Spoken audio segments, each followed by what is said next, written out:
هل تعلم ان تجارة المكملات بتكسب اكتر من تجارة المخدرات، وان في عصابات في المكسيك اقلعت عن تجارة المخدرات من كتر ما هم شايفين ان في ناس مغفلة ممكن يضحك عليها من تجارة المكملات؟ وعشان كده كنا لازم نتدخل.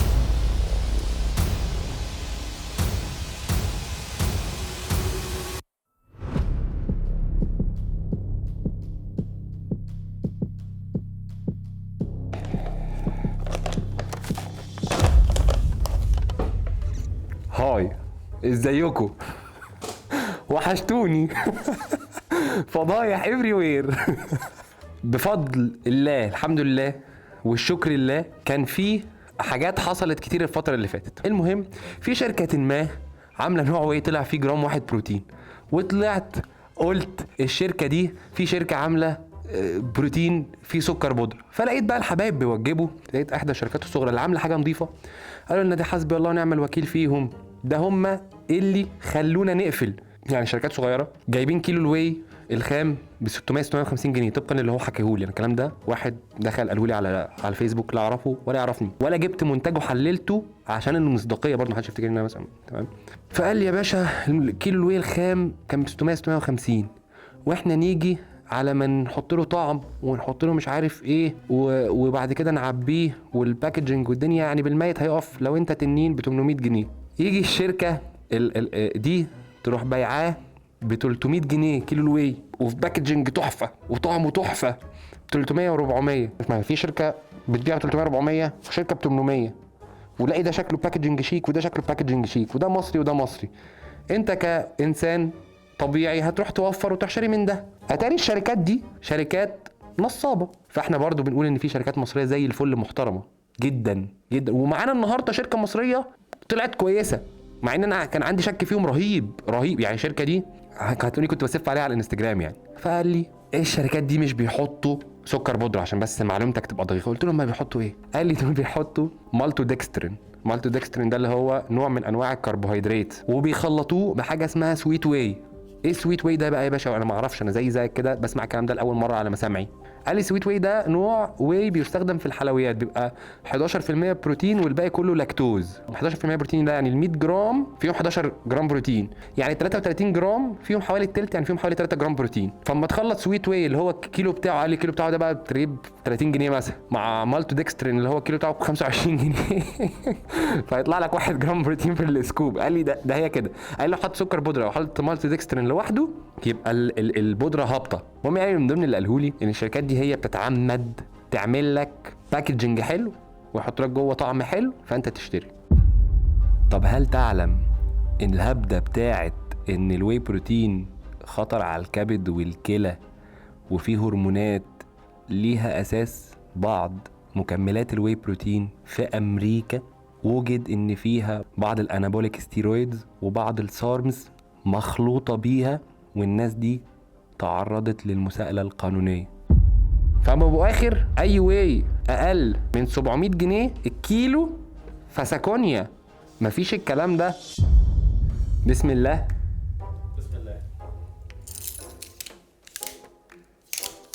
هذه الانواع وهمية ولا تمت للواقع بصلة.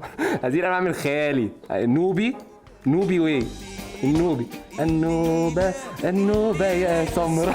تاني نوع اسمه بوكس هي بوكس مستر بوكس واي. النوع التالت ده يمت للواقع لسرعة عشان طلع نوع نظيف. النوع الرابع اسمه لوز لاب، هو معمل الخسارة. فدي انواع لا تمت للواقع، انت بقى باشا استنتجت منها حاجة براحتك. انا كان نفسي اطلع مدرس. النوع الاول من تحاليل الواي بروتين، النوع الاول معانا نوع اسمه نوبي واي، نوبي، وفي رواية نوبي اي. انت بقى ومزاجك انت وحلاوي يا فهلاوي. تمام. النوبي واي عادي جدا كاتبين ايه؟ ان هو احنا بنقول في السكوب، وطبعا السكوب بيختلف او الجرعه او السيرف بتختلف من نوع لنوع.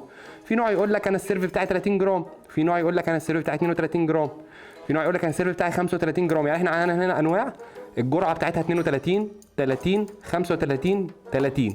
اوكي، كل واحد بيحدد الجرعه طبقا لمزاجه.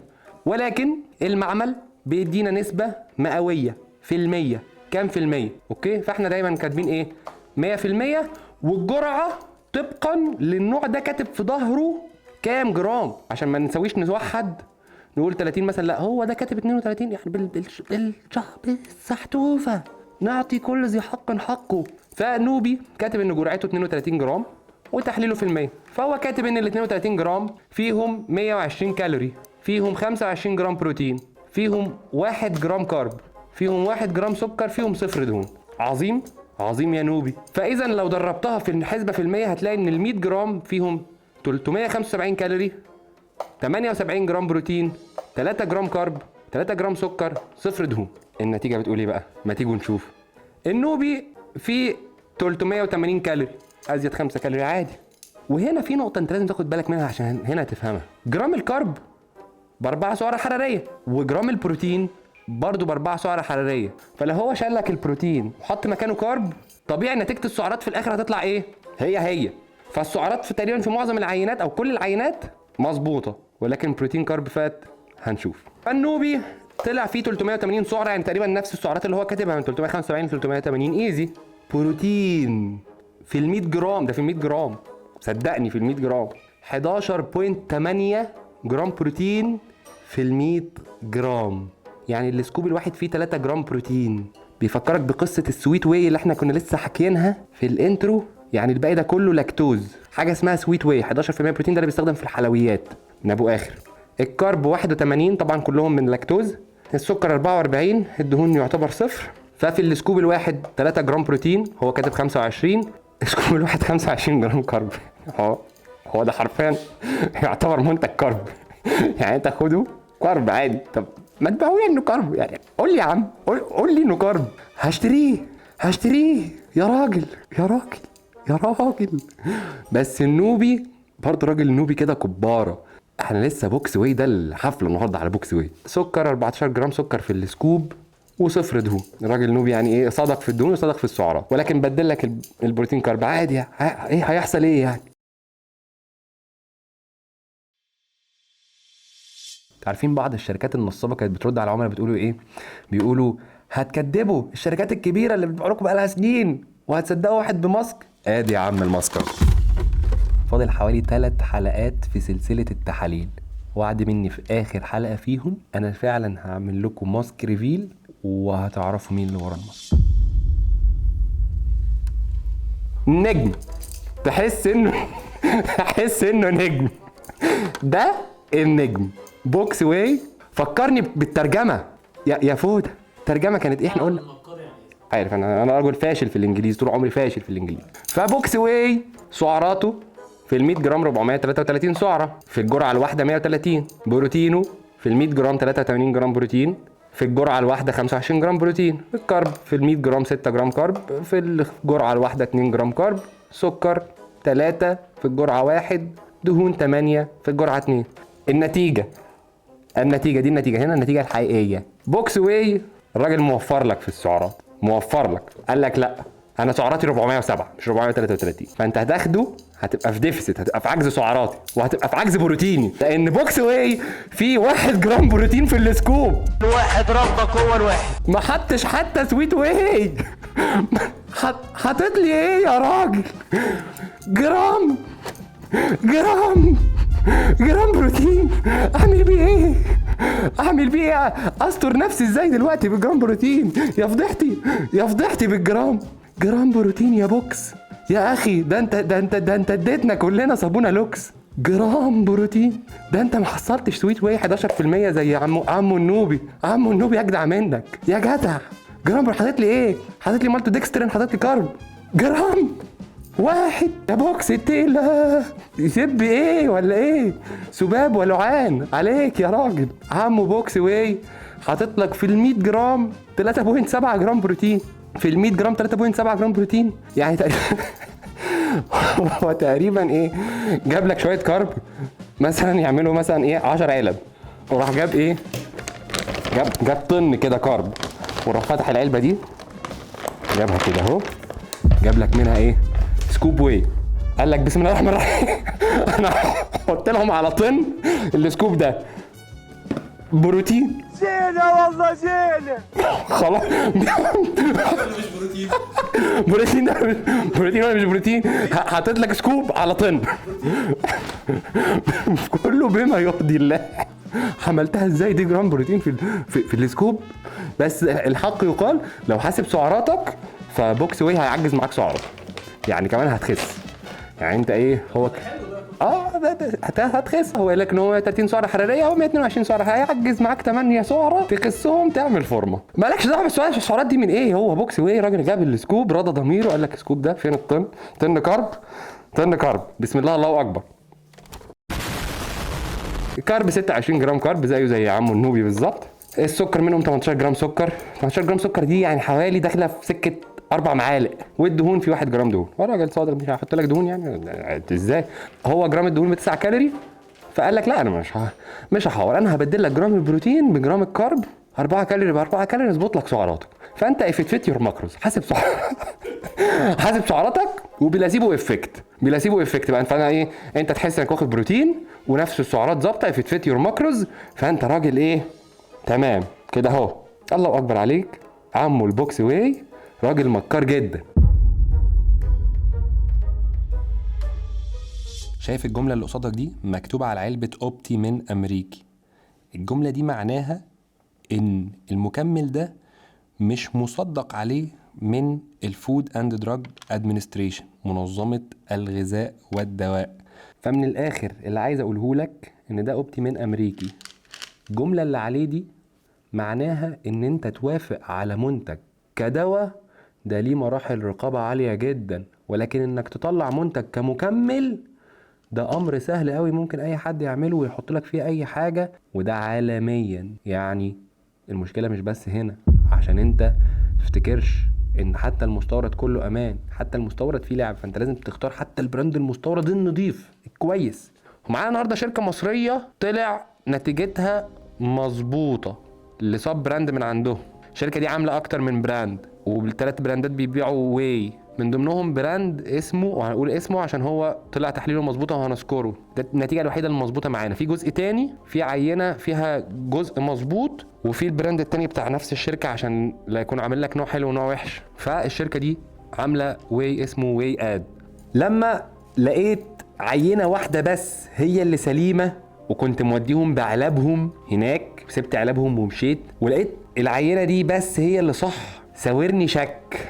يعني قلت مش معقول واحده صح في وسط الكلام ده. قلت بقى ممكن يبقى في حاجه كده تظبيطه كده. رحت جبت نفس العينه بتاعت واي اد وحطيتها في كيس شفاف، كيس ابيض شفاف، ووديتها المركز القومي للبحوث.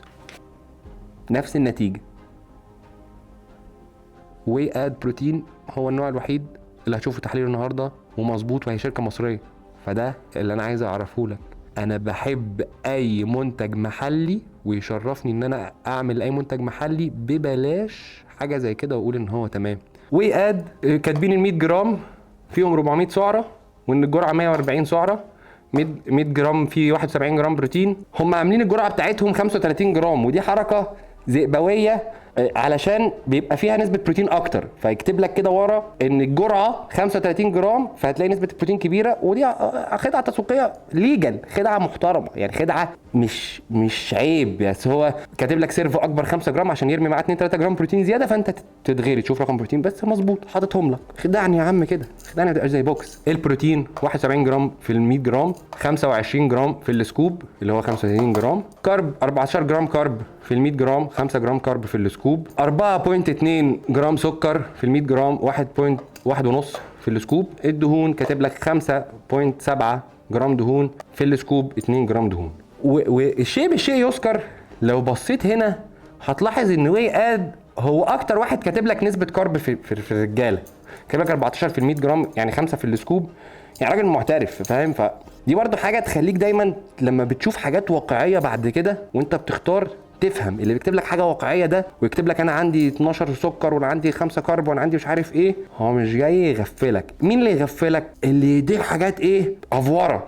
فعلا واي اد في ال 100 جرام فيه 394 كالوري، وفي السكوب الواحد فيه 137 كالوري، يعني يعتبر بالظبط. في ال 100 جرام 68 جرام بروتين من 71. الحمد لله على السلامه. الحمد لله على السلامه. منتج محترم، منتج محترم. اقل من المكتوب 3 4 جرام زي ما قلنا، دي نسبه خطا عاديه موجوده.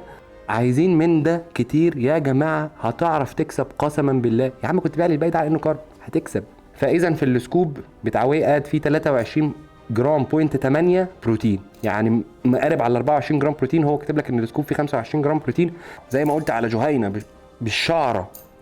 والمعمل كده اهو، وده بختم نسر، حاجه يعني بوكس واي. اظن كنت وديته المعهد القومي للبحوث، كانوا قعدوا يصوتوا. الكارب كاتب لك ان هو في ال 100 جرام 14 كارب، ازيد شويه 21 جرام كارب. ففي السكوب 7 جرام بدل 5، برضو مش مسمعاها في رقم كبير. السكر 8 جرام سكر، هو كاتب 4 جرام سكر، ففي السكوب مسمعها في 2.8. يمكن ده اللعب في السكر هو اللي يمكن مختلف شويه، ولكن في اخر توتال الكارب مظبوط.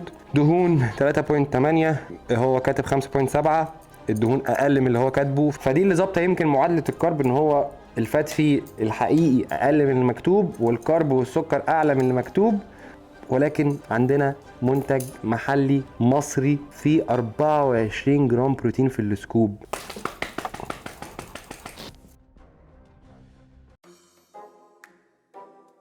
اخر عينه معانا اسمها لوز لاب. لوز يخسر، لوز لاب، معمل الخساره. ده خساره في المعمل، بس ده اسم اللي هتلاقيه فوق. في المنتج نفسه بقى اسمه ايه؟ حاجه كده مقفوره، مقفوره واي. مقفوره دي بالانجليزي لو ترجمتها حاجه كده. عارف انت دكتور هبد متين والناس اللي بتاخد جنب كده بنقول عليهم الناس دي اللي احنا بنحكي عليهم دلوقتي بره بقى الانواع دي خلاص. دي احنا بنحكي حاجه في الترجمه واللغات والترجمه. دلوقتي في اللغات والترجمه الناس دي بنقول عليها ايه؟ اللي واخده جنب قوي. ناس ايه؟ اكستريم. ناس اكستريم قوي. الناس دي ناس اكستريم قوي. الناس مالناش دعوه. نرجع نوع الواي. احنا كنا خلصنا درس الانجليزي كده ونشوف ماشي. الشركه نفسها اسمها بقى حاجه كده، مش فاكر بقى اسمه، حاجه كده واي، ما علينا. شركه لوز لاب معمل الخساره صاحبنا كاتب ان ال 100 جرام فيه 400 كالوري، فالجرعه فيها 120 كالوري. كاتب ان ال 100 جرام فيه 80 جرام بروتين، فالجرعه فيها 24 جرام بروتين. كاتب ان لانه عامل ان الجرعه 30 جرام، خلي بالك. كاتب ان الكارب 10 جرام كارب في ال 100 جرام لان الجرعه الواحده 3 جرام كارب. كاتب ان السكر 3 جرام في ال 100 جرام، فاذا 1 جرام في السكوب 30 جرام. دهون 5 جرام في ال 100 جرام، فاذا 1.5 جرام في السكوب 30 جرام.